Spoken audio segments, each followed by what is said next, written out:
It's been a couple months. Let's talk about the UK at this year's Eurovision.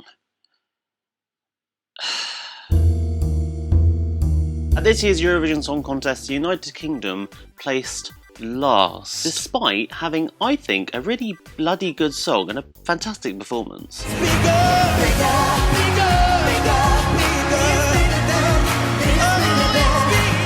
I was genuinely really surprised at our placement. I thought Michael Rice put on a really solid show. He had amazing vocals, the performance was slick, his backing dancers were amazing. I don't know why people didn't vote for it. I still don't quite understand. Michael's last place was not, however, a one-off. It's something that we as UK Eurovision fans are quite used to. Since the semi-finals were introduced in 2004, we've came last 3 times. We've only made the top 10 once. With a really bloody good song, by the way, Jay Dewan, 2009.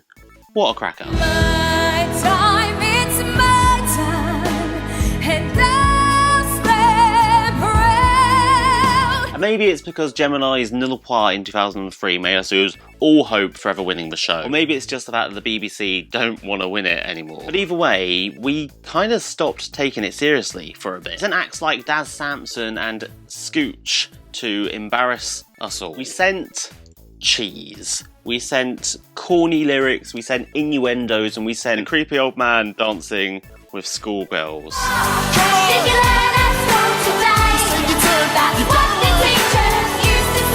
Whilst yes, I do kind of like those songs, they're sort of my Eurovision guilty pleasures. They don't get us liked, they get us ridiculed. They make people stop taking the Eurovision as a serious show and make them start taking it as something to laugh and joke about. And then, as if it wasn't going bad enough, the BBC decided to internally select their songs between 2011 and 2015.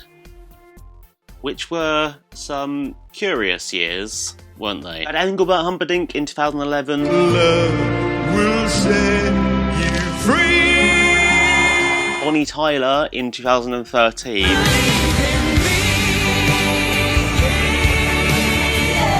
And I'm sorry to remind you, Electro Velvet in 2015. Oh, the horror. The horror.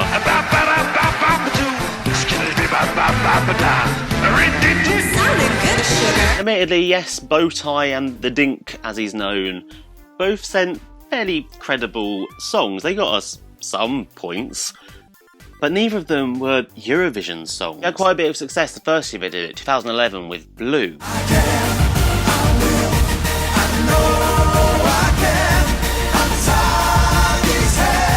And I think the BBC just got a bit cocksure and went, this is a formula, we'll send some well-known names and they'll get us points.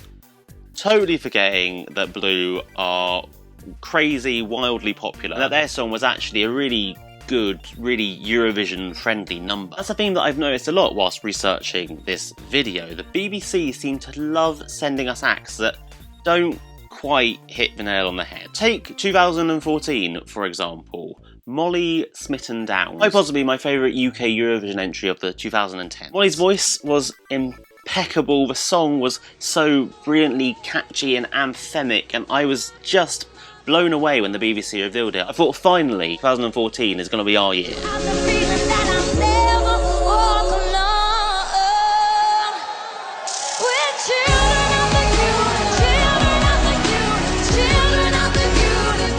And then she sung it in Copenhagen.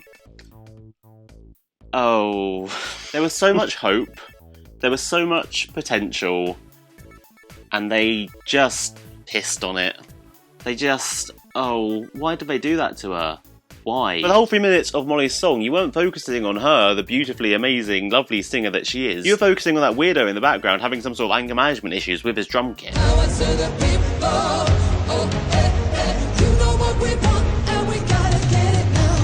It just didn't need it. All that song needed was Molly on that stage belting it out, like they did in 2017 with the wonderful Lucy Jones. The mountains climbed, the oceans cried.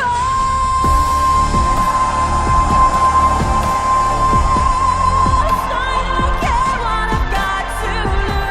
2017 was just Lucy on a stage singing her heart out with this amazingly beautiful light show going on behind her. It was simple, it was stripped back, and it suited the song to a T. And for me, that was the turning point for the UK at Eurovision. That was the moment when I started to think, oh, hang on a minute, maybe, just maybe, we've got a chance at this. And honestly, I think a lot of that was due to the fact that we had a public selection again. The fans got to have a say in who sung for them. The winner is Lucy!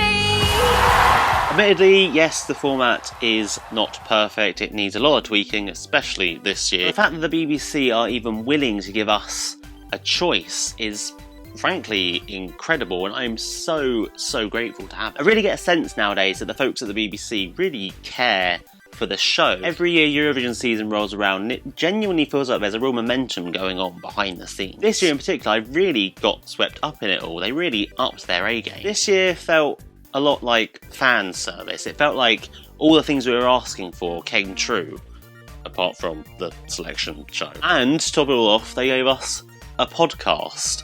A weekly show that you could tune into and really get a proper insight into how the show works. Welcome to the Eurovision Calling Podcast, and we're here today with Mons Zimmerloaf. Or just Mons. Mons. We'll just go with Mons. Listen now on BBC Sounds. It meant that for the first time, Eurovision wasn't just one night of entertainment on BBC One. It was a whole season of content that you could enjoy. And it wasn't just for the fans either, it was accessible to new and old audiences alike. And I really genuinely hope it helped to change a few minds, change a few perceptions about the contest. And yes, I hate to say it, but it will be a hell of a lot easier when Brexit is over too.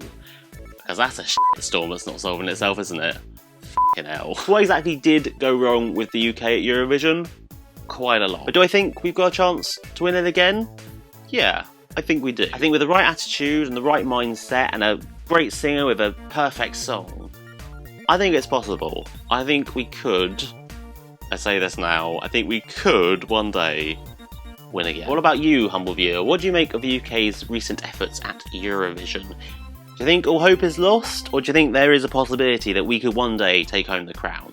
Let me know down below in the comments. And as always, if you did like this, please don't forget to leave it a thumbs up and click subscribe for more. I make loads of videos about all things Eurovision that I just know you're going to love. And if you do want to keep watching more, just click the links on screen now. Okay, thanks. Okay, bye.